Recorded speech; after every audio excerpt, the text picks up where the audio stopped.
there was a Captain Johnson. I'll never forget him. And he said to me, he said, you're needed. We need you. And he says, the community needs you. You're so needed in the department. I didn't understand what that meant until I became a police officer and I was working out in the community. And I just believe, as a woman, we bring such a different perspective. And I believe, you can be as girly as you can and get the job done. Brothers and sisters,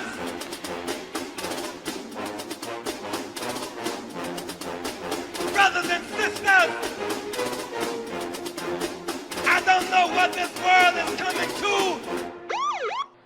You're listening to the Black and Blue Podcast, a discussion and celebration of the roles of African Americans and other minorities in U.S. law enforcement. Your host on the Black and Blue Podcast is Dale Peters, a law enforcement professional with over 20 years experience in the business. Hop on board this Black and Blue train of interviews, current events, and pop culture conversations. So get ready. The Black and Blue Podcast is coming at you right now. All right, ladies and gentlemen, how you doing? Welcome back to the Black and Blue Podcast. My name is Dale. I'm your host. Welcome back to the interrogation room. Thank you for joining me here today. Today, I've got a really special guest. She retired after almost 20 years in law enforcement. Now she's running her own company. Everybody, please help me welcome in Miss Natalie Clayton. How you doing? I'm good. How are you? Thank you for inviting me on your podcast. Excellent. Thank you. Thank you for joining me. So how's everything going with you today? I know we're dealing with a lot of stuff going on, coronavirus, BLM, all kinds of stuff. How's everything treating you? Well, that's a mouthful. Overall, I'm doing good. Okay. I'm doing good. I'm blessed. And just to be here during this time of this crisis, but I'm blessed. I'm good. Absolutely. Absolutely. Yeah. So I mentioned that you are you had almost 20 years in law enforcement. Why don't you run down a couple of the agencies that you worked with for our audience here? Well, initially I started with San Diego Police Department. I was a police officer for a number of years, probably about 10 years with San Diego PD. And then I transferred to the Department of Justice, state of California, as a special agent. And then my tenure, retirement, was a parole agent with the California Department of Corrections and Rehabilitation. Okay. So you had a wide span there, huh? Yeah. I call it going full circle. The first part was PD was hook and book. And, yep. Special agent, I was working covert and undercover a lot. Meth labs, investigating meth labs. And then parole agent was more case management. So I went the full spectrum, full circle of law enforcement. Okay. So I kind of have a little knowledge in that. So for our viewers here, did you leave DOJ? Were you a part of B&E? Is that what happened? Yeah, I was part of B&E. Okay, yeah. So for our viewers, what was B&E? And I say was because it's no longer an agency, right? B&E stands for Bureau of Narcotic Enforcement. Yeah. So I was assigned to LA County at the time, City of Industry, and we were responsible for, I think, 5 counties at that time. Wow. Yeah, investigating meth labs. So that was a lot of fun. Yeah. So, a little background. I hope you don't mind me talking about it, but I guess the union back during the election took sides on the governor's race, and you guys lost, and then the winning governor decided to defund. Yeah, that was the first defunding, right? Yeah. Defunding B&E. So that's why there's no longer a B&E, right? So I left before that happened. But did yes. you? Okay. Yeah, my current agency, we picked up a couple guys from there, and then I guess they won a lawsuit, and then they got their jobs back in DOJ. So they left and went back. Yeah, I heard about that too. Yeah. How was your tenure with corrections? You know what? Actually, it was good. It was interesting.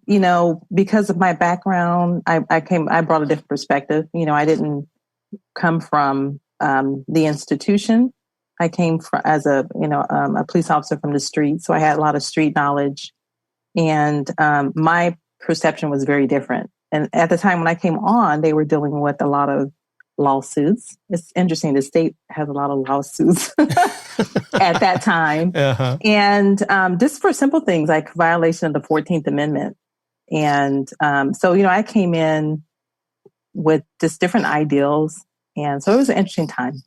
All right. So, All right. a lot of knowledge that I brought in, and it was interesting. But I retired from them. I'll leave it at that. Yeah.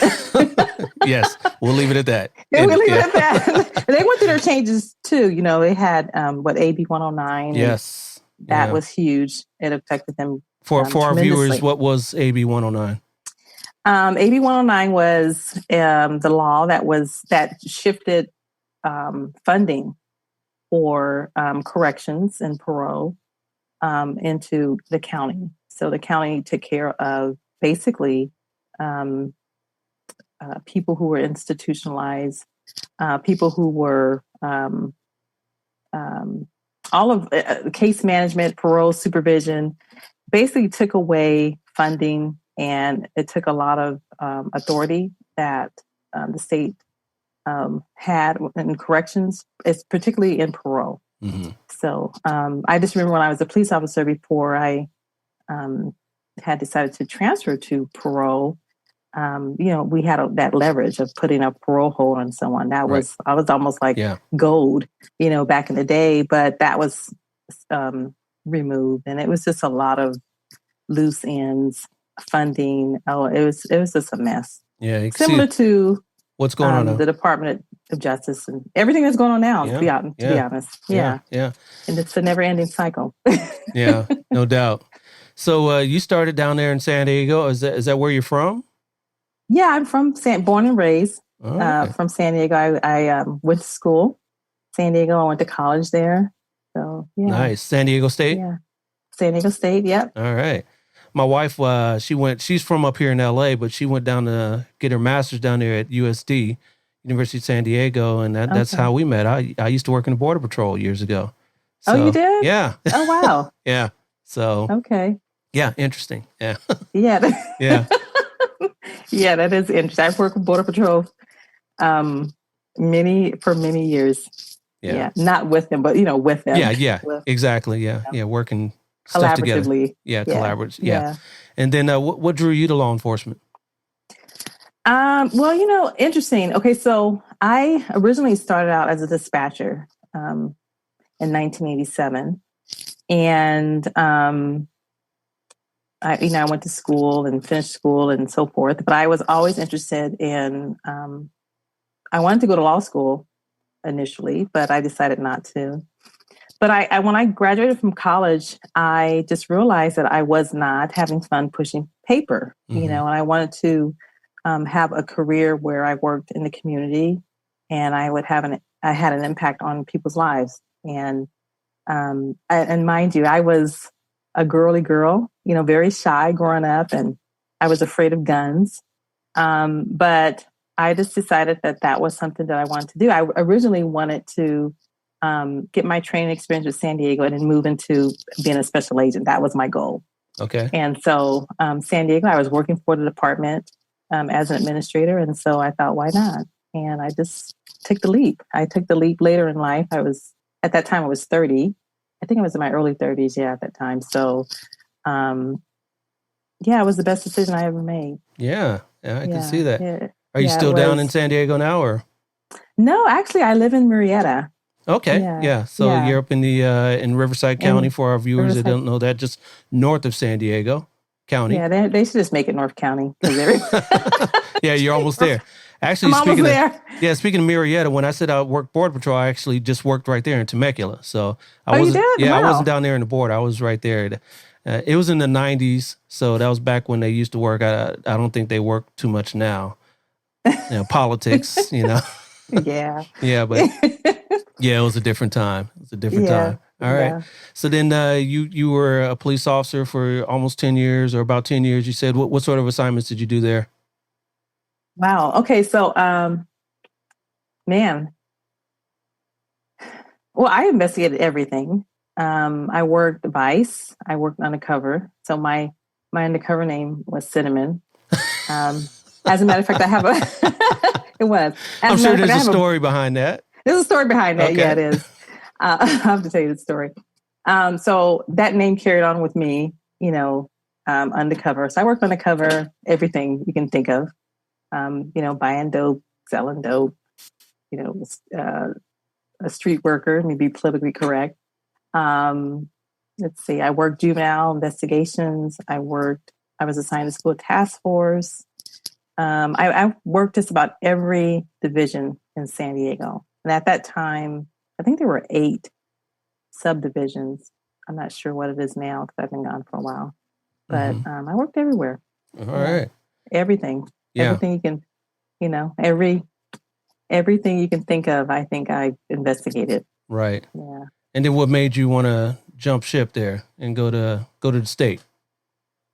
Well, okay, that's a good question. Well, okay, so initially I decided, like I said, when I graduated from college, I said, gosh, I want to be a special agent. I just thought it was a prestigious position with the state of California. I was too old at the time to get on with the federal as a special agent because you had to be, I think 37. Their cutoff is 37. Yeah. So anyway, and it just didn't. I mean, at that time I had kids, and the odds wasn't good for my kids to leave and go different places. Plus, I knew people. I knew everyone in San Diego. So I had just decided that there was a time. It was almost like a paradigm shift.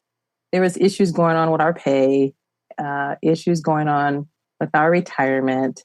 I think at that time, 5 of our retirement board members had been indicted. It was just a mess. Oh, wow. It was a hot mess. Yeah. And so I had applied for the special agent position like a couple of years ago.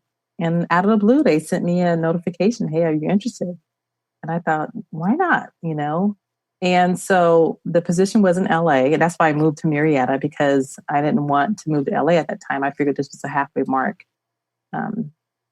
And closer to LA. And so I decided to go for it. And I went through the background check and, it was great. I didn't sign up to sign up for the meth lab, but they just kind of put me in that position. And it was an interesting dynamic, Right. and it's kind of, when you're a police officer and you work in the streets and you arrest people and they have these 8 balls and, so that was that part of it. And then I understood the process of how to make methamphetamine, but it was cool. That was my G.I. Jane days. Right. Because I carried an MP5.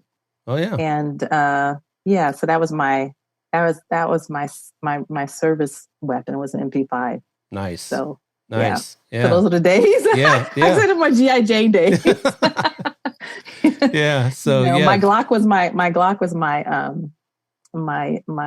second weapon, but the MP5 was the first. Oh, excuse me. Okay. Don't mess with Cinnamon. Don't mess with Cinnamon. Yes, it was cool. Yeah. It was cool. And meth is some nasty stuff. Oh my God. Yeah. It is nasty. Yeah, just seeing it, I don't see how people, get into it, even wanting to try it one time. Just if you knew what they put in it, but I guess when you're living that life, you really don't care. So just trying to get your next hit. That's true. Yeah. So you said when you finally decided you wanted to be a police officer, you were in your 30s, you look like you're still in pretty good shape. How was the academy for you back then? It was pretty easy. Are you pretty athletic or? Yeah, so I ran track my whole life. I started running track when I was 8 years old. So I'm 55 now, but I've always been athletic. You don't look like it, but you know what they say, black don't. You said it. I'll say it again. Yeah. Say it again. I know. I think it's also a part of your life and how you live, and if you take care of yourself and the totality of life. But so the academy was good. They had the 3 ranks, at least in San Diego region, it was gold, silver, and bronze, and I was gold. Actually, I was the only female in gold. What does that mean? Gold, silver, bronze? Oh, that was the level of your. Oh, I'm sorry. So for running, So, Okay. when you start the academy, they test you, have you run. And so my speed was gold. So I was in the top rank as a runner. Nice. So, so that was interesting. The shooting a gun was very challenging for me because I had never shot a gun in my life. I used to be afraid of guns. And I just remember my dad was in the Navy and he had as a 38 special at that time. I thought it was this big. Mm-hmm. And I used to be afraid of it. So, the only thing that was pretty challenging for me was shooting my gun. But, I overcame it and I learned how to, properly shoot my weapon. And obviously I passed. So, Right, but that right. was very challenging to me. Yeah. And then you graduated to an MP5 and Yeah, I know. Well, I will say one thing I will say about the Department of Justice, they had the best training in firearms. I learned how to shoot upside down and we had a lot of fun. We used to go out and shoot 50 yards away plus 100 yards with our MP5. And they're really good when it comes to training, weaponry training and entry and all of that. So that was good. all right. And are you still running today or? No, I don't run. I cycle. I road bike. Okay. That's my thing. Yeah, easier on your knees, right? Oh, yeah. Yeah. Yeah. No, I had an injury, on-duty injury that caused me not to run anymore. But I cycle for health and wellness. There's a couple hills out your way that you can try to conquer. Yeah, a little bit, not much. I normally like to ride on bike paths. There's some great bike paths in LA. Not too much here at Inland Empire, but I ride. All right. Yeah. All right. So, you went to school down there in San Diego County. You still got people down there or? Yeah. as people as far as what? As far family. as family. Yeah. So both my parents passed away. My mom passed away, unfortunately, this past October. Sorry to hear that. Yeah, but she and my dad are together, and my father passed away 4 years ago. Yeah. So my siblings are there. It's 5 of us. So they still live. Yeah, I'm the second to the youngest. My 2 brothers live in San Diego. Actually, my 2 sisters moved. They're in Africa right now. They decided to Africa. Yeah, they moved. I'm so proud of them. They were like, okay, we're done. Really?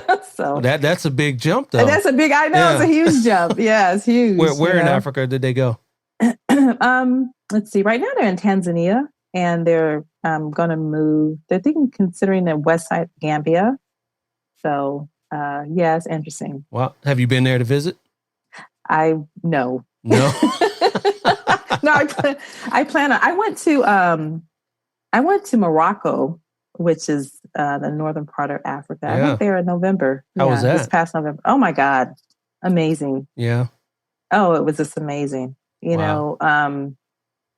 I wanted to take my shoes off and just walk with my bare feet because I was on the motherland. It was just amazing. Everything. It's not what you see, on TV was projected. Right. It's beautiful. It was great. What made your siblings want to make the jump over there? I think, excuse me, I think they've been talking about it for a while, and they were just ready for a change. They said it's completely different than here. I mean, government is government, Mm-hmm. right? But it's just very different. There's no, they haven't experienced any type of discrimination or racism or anything, Wow. Even though they were from, they're foreigners. Yeah. But there is a difference. I was speaking to them today. There is you have to adapt. The language is Swahili. Right. So that's the only thing that they said is a language barrier. But everything that we desire here is just plentiful there.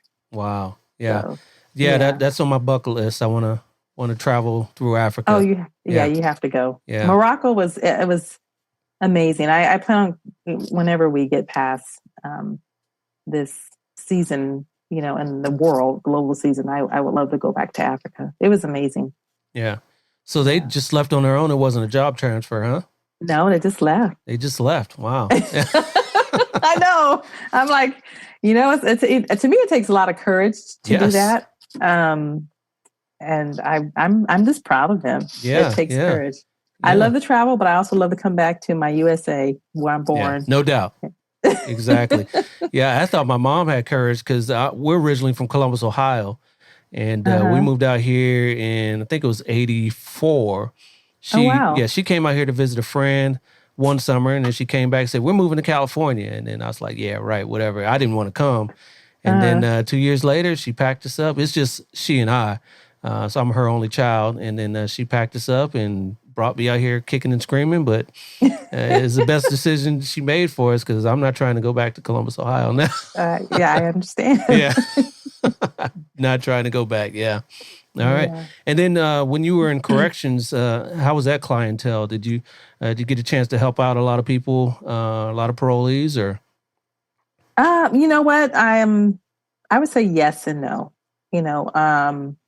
Corrections is interesting because you knew right off the bat who was going to be conform, to the conditions of parole, and you knew the ones who weren't. And you learn not to spend your energy on those, individuals. But it was great. I could probably count on one hand, some of the people that turned their lives around.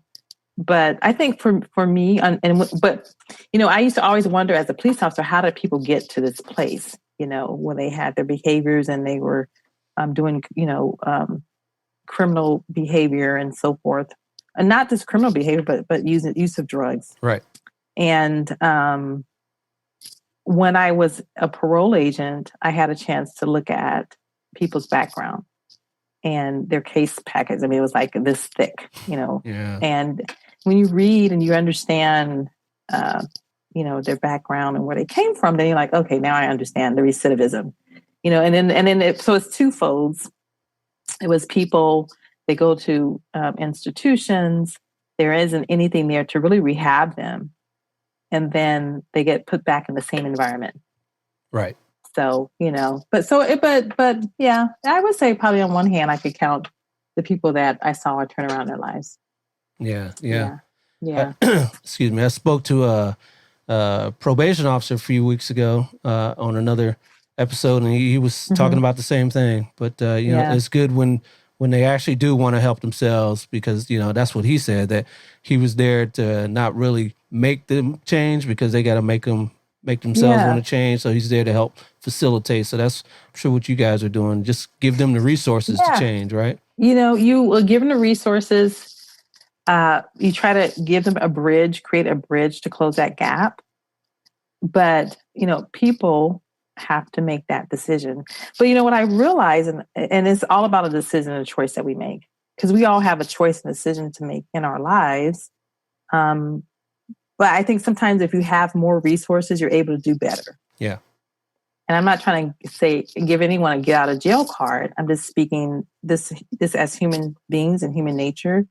Yeah. So, but it was good. I learned a lot. I learned a lot about case management.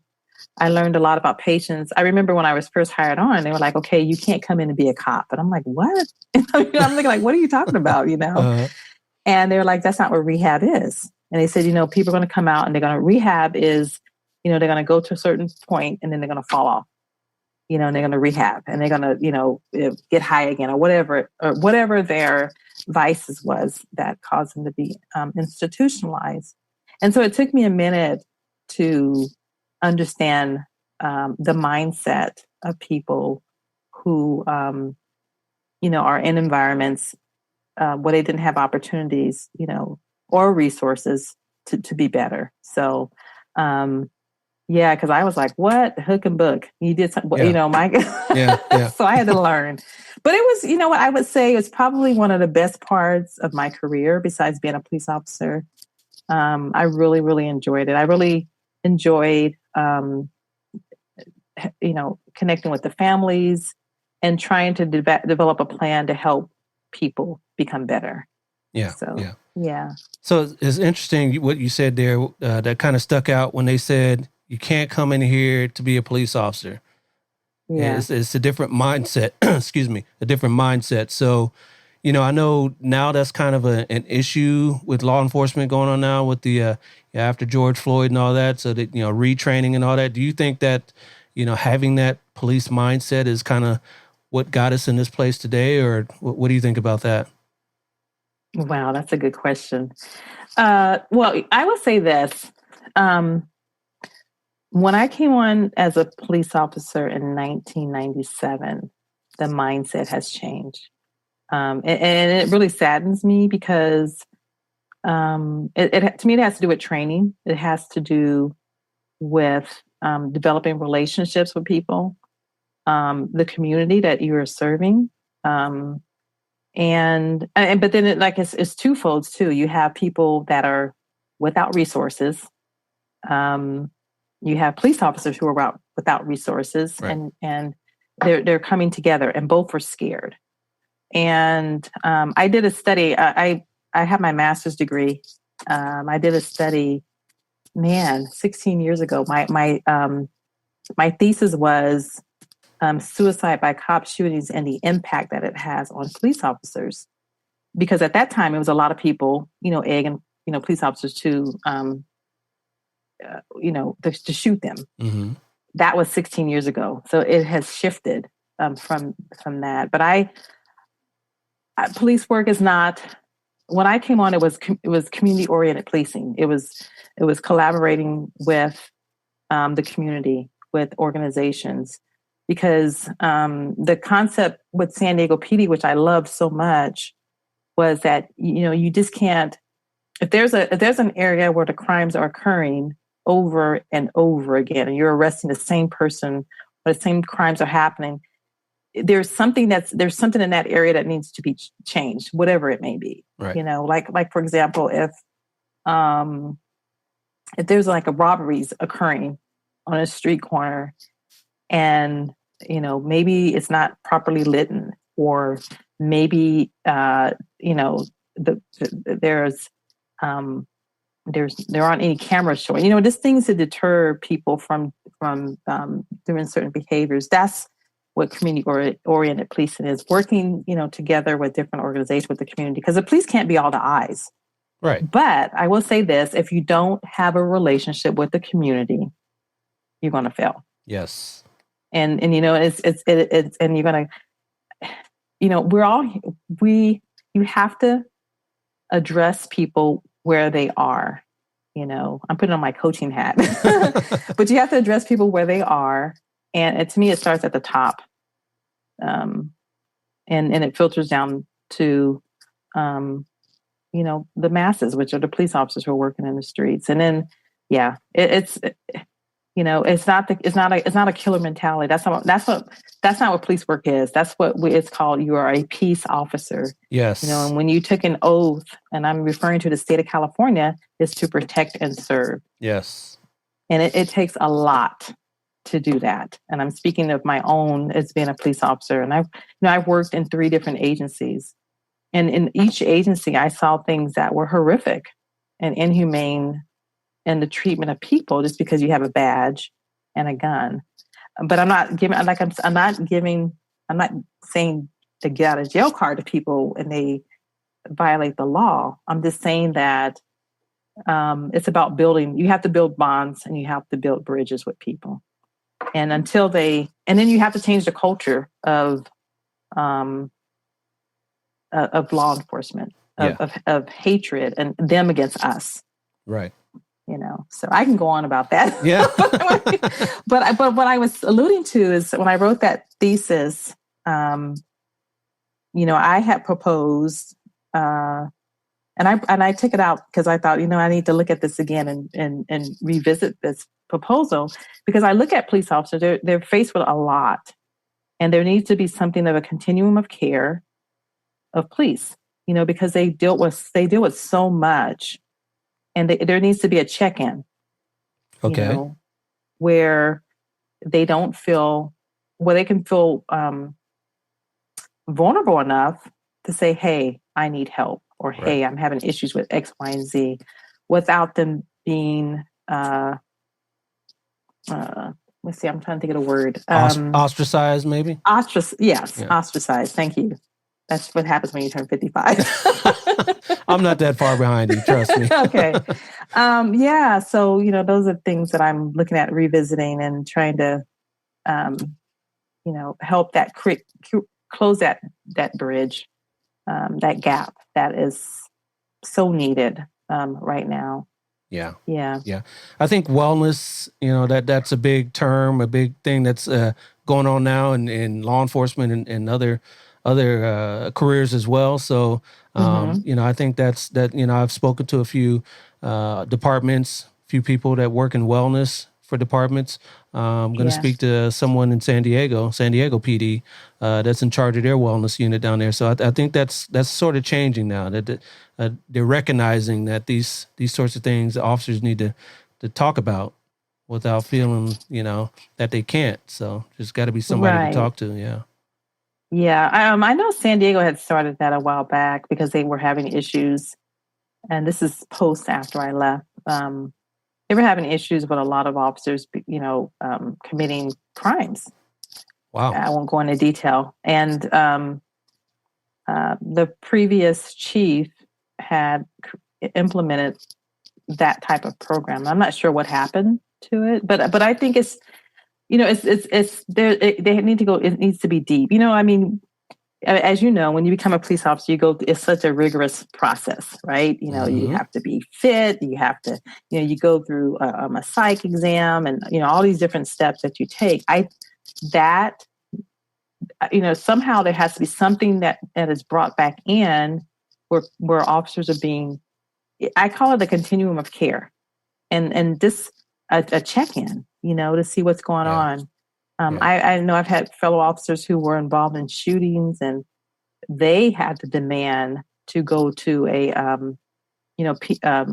post-traumatic training, like debrief, so that they had to request it. It wasn't something that was automatic. You know what I mean? A PTSD, because, and it's not just with shootings. I mean, if you have PTSD from seeing something horrific, I mean, I can spin off things that have happened that I investigated.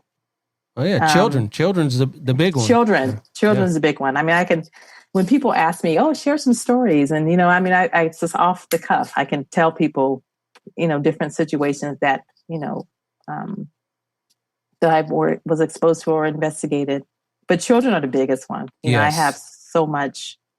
I have just memories. So and so PTSD comes in different forms, and but what happened to George Floyd, that was despicable.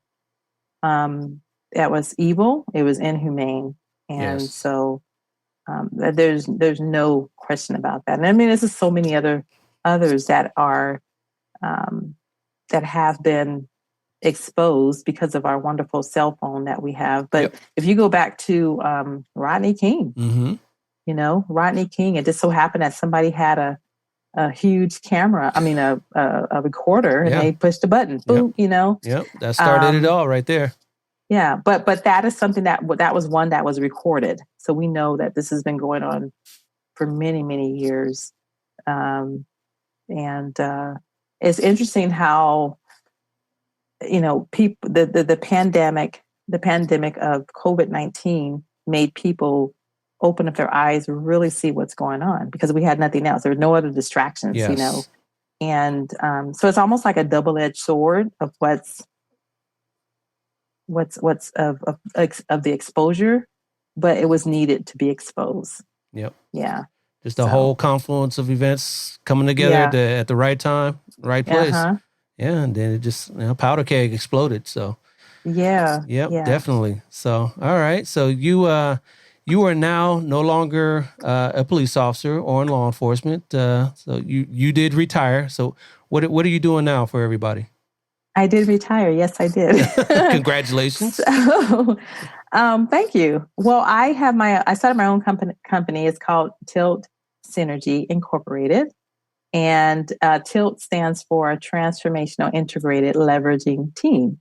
Okay. And so with that synergy, working together to transform, you individually or an organization, cultures. I'm really passionate about abusive prevention, sexual assault, bullying, conflict resolution, and just a workplace environment that is safe and conducive for people. Mm-hmm. I'm my passion is to help coach leaders,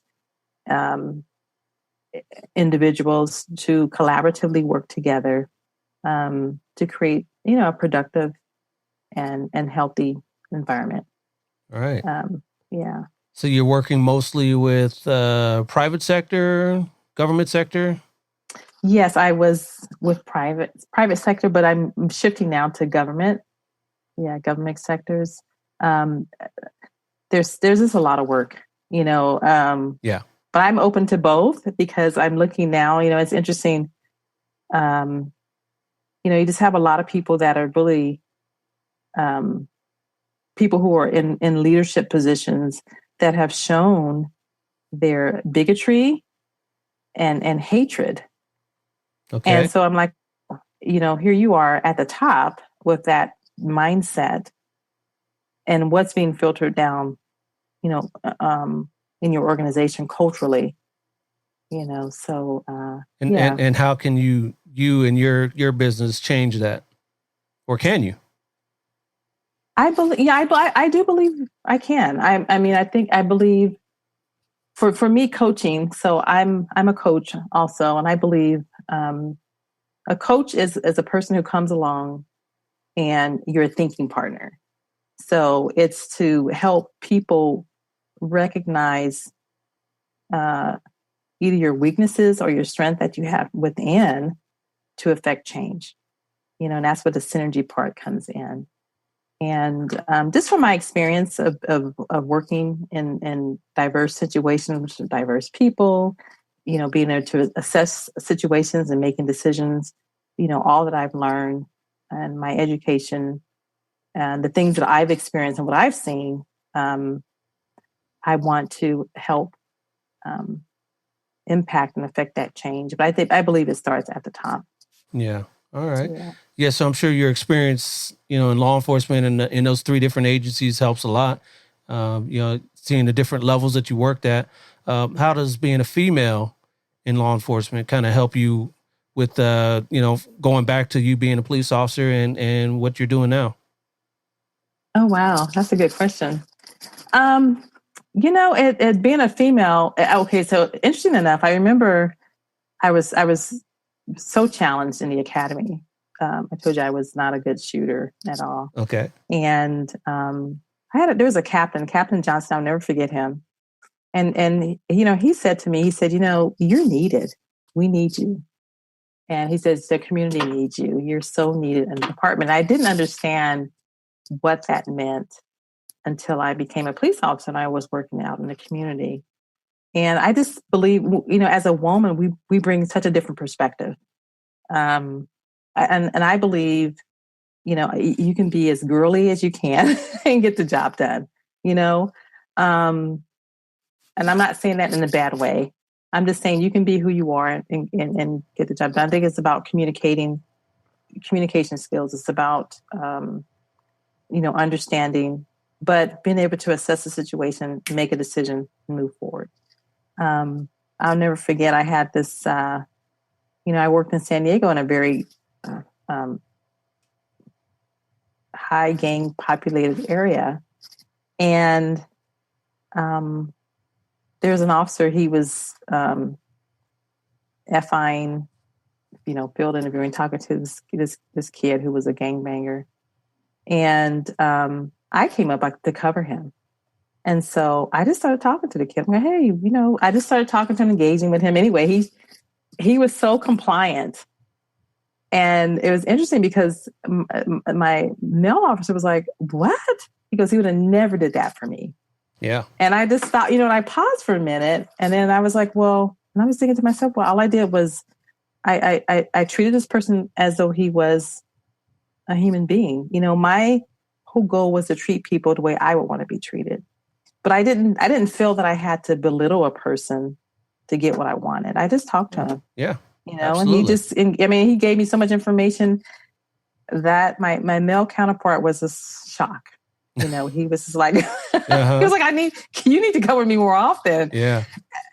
So that's what I'm talking about, a different perspective. I just, we bring a different perspective as a woman. Because that's one thing that I'm hearing now with all the troubles law enforcement is going through now with the calls for retraining. One is more females in law enforcement, and maybe these sort of incidents wouldn't happen. I don't know if that's actually the case, but I've heard that out there. Well, I would say yes and no, because there's always bad apples, male and female. I just believe that a police department should reflect the community. Yes. And I believe it should be, because you're serving in the community, and there should be representation. But if not, but you have to reach out to the community, and you have to engage, you have to connect. It doesn't matter whether the social economic, if it's very low or very high. It doesn't matter if a person is black, brown, yellow, whatever you want to consider yourself. That male or female, it doesn't matter. We're all human beings. And what I've learned in my years of training experience and my education is that people who don't look like you may be that person who will save your life. Okay. Maybe that person who will open a door for you, for different opportunities. You just never know what that person is going to bring in your life, whether you're professionally or personally. So, yeah.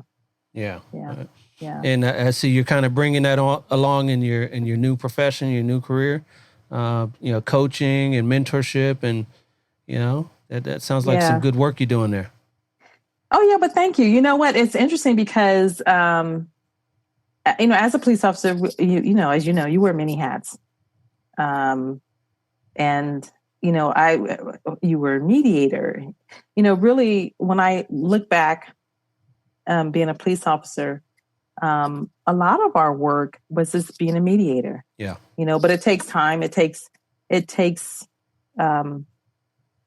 communication skills. It takes trying to get to the end. What is the end that we want to get to? And that's how you start off with. Now, the end is not, do you want to go in and harm anyone? No, but if you have to, you will, for the sake of yourself and others. But I just believe that for me, my experience was mentoring. Trying to solve their problems and issues. And then it gets crazy because maybe a person may have mental illness. The other one may be under the influence of drugs and or alcohol. So it could be a number of things that are causing this person to behave the way that they are. And then of course, fear, that's huge too. So I can go on and on. We talk forever. Yeah. Please do. We got nothing but time. But we will cut that short a little bit there. So, what's the this question is going to be twofold. Going back to your previous life and your life now. What's the most rewarding part of your job? Back being in law enforcement and now at the coaching piece. Wow. You know what? One of the most rewarding, I would never forget this. Man, this is so long ago. And I always often wonder where people are that I encountered. But I would never forget this young lady. We were doing a search. We're doing at that time it was with probation. It was a probation search. And no one was supposed to be in the house, and we did a search, and all of a sudden she popped up. Fortunately I didn't have my gun out. My gun hand on the trigger, but she popped out. And so I grabbed her and, I was like, I could have shot you, yada, yada, whatever. Anyway, come to find out this young lady was on methamphetamine, and she was, at that time, she was the same age as my daughter. They went to the same school. And I just remember just talking to her. And anyway, I wound up connecting with her parents. And that whole day, my whole day was just with this child, right? And it was, so after that happened, I forgot about it. So it probably was about 3 months later. And one day I was by the school and she came up to me and she says, "Do you remember me?" And I'm like, "Oh," I didn't know who she looked completely different. Oh, really? And yeah, she said, "Do you remember me? I just want to thank you, Officer Clayton." And I was like, "Okay, you're welcome." But she said, "I got cleaned up. I went to a detox and I went to a rehab." And I said, "I'm clean. I'm back in school and my grades are back up. And I just want to say thank you." Yes. I will never forget that.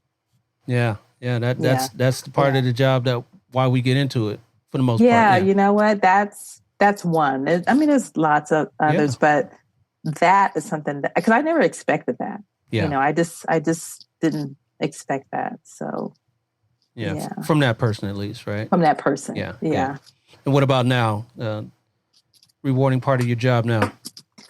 The rewarding part of my job now is sharing my training experience of empowering people to tap into their inner strength and to be the person that they were born to be, and sharing my expertise, my knowledge, without just for me, for my not representing like my connected to an agency, but just me and my experience, and being the freedom of being able to do that. That's probably the most rewarding part of where I'm at in my life now. Yeah. Retirement is great. Yeah, it sounds like it. I'll be there one day, but I'll just live vicariously through you. But.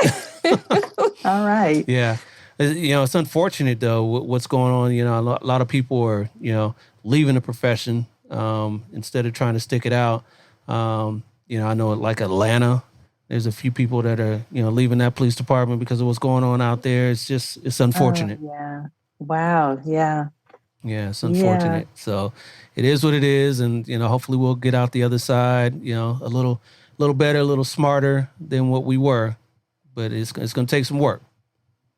Yeah, it's going to take work. It's a collaborative effort. Yeah. And it's going to take work. And, hopefully it opened up doors for other people for opportunities for others, But I just believe that, the culture, it has to change. Yeah, definitely. Yeah. All right. So, as we wrap this up, where do you see yourself in 5 years? Wow, in 5 years. Okay, well, so I have 2 books coming out. All right. My one book it's a small book. It's an itty bitty book, and it's called How to Own Your Power, How to Own Your Power and Thrive, 15 Tactics from Cinnamon, the Undercover Cop. So that's coming out pretty soon. Yeah. And then within 5 years, I hope to have a bestseller of my legacy book. It's called A Transformation of Cinnamon. And it's just about my life and how I transform into who I am today. Cinnamon is still, we didn't talk about how I got that name. Yeah, you reminded me. I was going to ask you that. But, spill the beans. But, it's part of who I am. It's because, you go into character when you work on the cover. Yeah. But it's still who I am, that character. So. Okay, so what is Cinnamon? What's the story behind it?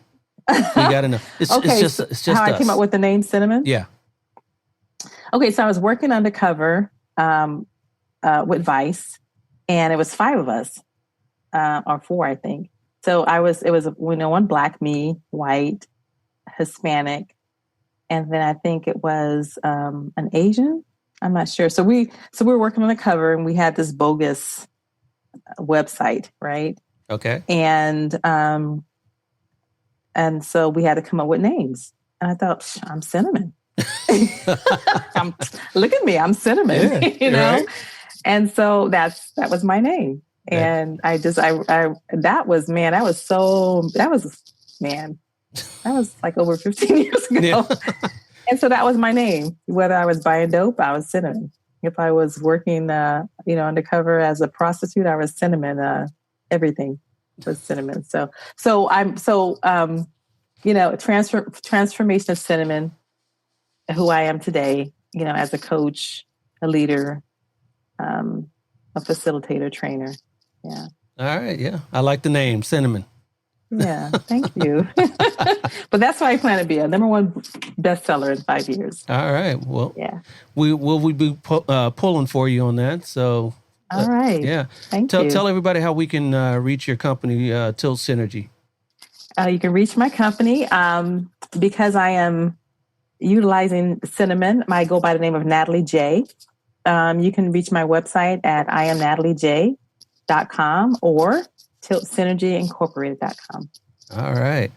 Oh, I appreciate you coming on. And but thank you so much. Like we spoke about before I let you get out of here, I've got some games that I like to play with my guests, right? Okay. This will be really easy for you. This is what I call a Black Lightning round. So this is called... Last night I saw a superhero. He was black. He said, "This is for the street. Black Lightning's back." Like I said, this is called my Black Lightning round. I'm just going to fire some rapid fire questions for you, and you can just tell me what's on the top of your head, all right? Real simple. So would you rather work in the heat or the cold?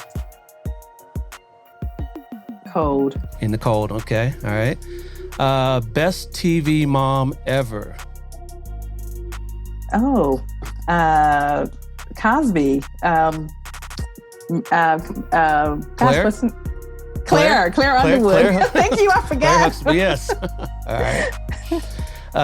We kind of spoke about this earlier, but what handgun did you carry as a police officer? Well, I carried 2. I had a Sig Sauer. I still have that, and a Glock. I love the Glock. All right. Yeah. And the Sig Sauer. Mine is nickel plated, so. Oh, okay. Excuse me. Nice. Erykah Badu or Lauryn Hill? Oh, man, that's tough. You got to pick one. Oh, I'd have to say, ooh, I saw both of them in concert. Man, I say Lauryn Hill. Lauryn Hill, okay. All yeah. Right. What assignment, and I know you worked a lot of them, what assignment as a law enforcement officer do you wish you had worked? That I wished? Yeah, that you didn't work. Oh, that I didn't work. Oh, you know what? I wanted to horse patrol. Oh, okay. You ever ridden horses? You ever ridden horses before? Or? Yeah, I have. Okay, so that would have been, but I was afraid. Cool. I was like, oh, hell no at the time. But yeah, I wish I had. All right. Do you do speech? You do speeches now, correct? You speak to crowds. What's the largest crowd you've ever spoken to? Oh, wow. Not too big, not yet. That's forthcoming. I would say probably 50 to 100. Hopefully you're speaking them more right now. Yes. All right. You did a lot of time in LA working. Lakers or Clippers? Ooh, that's rough. It better not be. I know. There's one clear choice. Okay, let me say this. I have a love-hate relationship with the Lakers and the Clippers. Okay. So I'll just leave it at that. Okay, all right. I cheat on both. Oh, wow. Lakers, since we restarted the NBA season, the Lakers won last night. I know, I saw it against the Clippers. Mm-hmm, against the Clippers. Clippers, I'm from San Diego, so like I said, I have a love-hate. They started there, San Diego Clippers, yeah. What's the last movie about cops that you saw?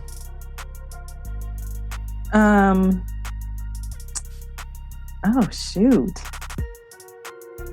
Oh, man. It's been a while, huh? It's been a while. Probably was a Denzel Washington movie. What, Training Day? Probably. Training Day. Wow. I was going to say, that was a long time ago. I know. Well, I watched it over. Okay, yeah. That counts, yeah.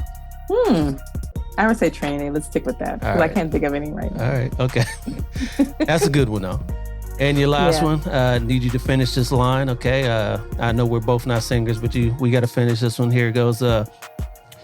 No, I don't want no scrubs. Scrub is a guy that can't get no love from me. Oh, shoot. I wasn't expecting that. I know you not. Oh, my God. No, I don't want no scrubs. Scrub is a guy that can't get no love from me. Oh, I forget. I forget the lyrics. Standing at the passenger. Yeah.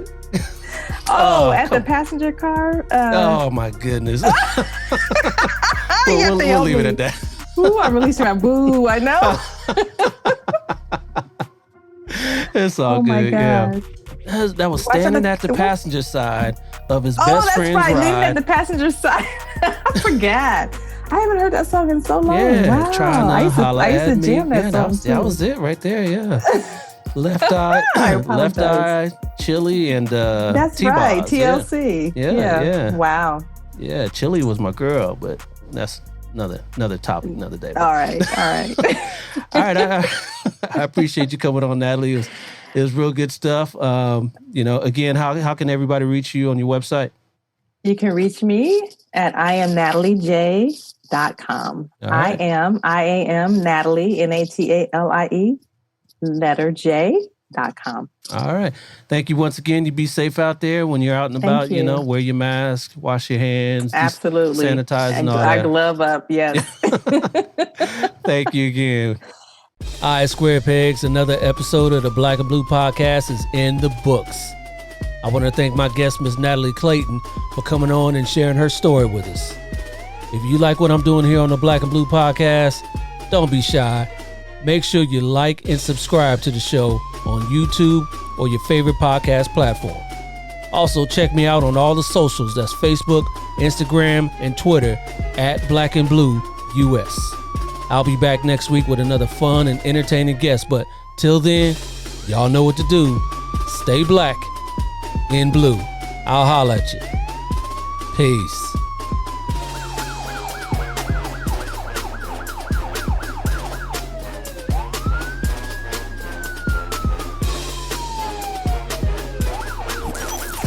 This has been a Maitre D' Entertainment presentation.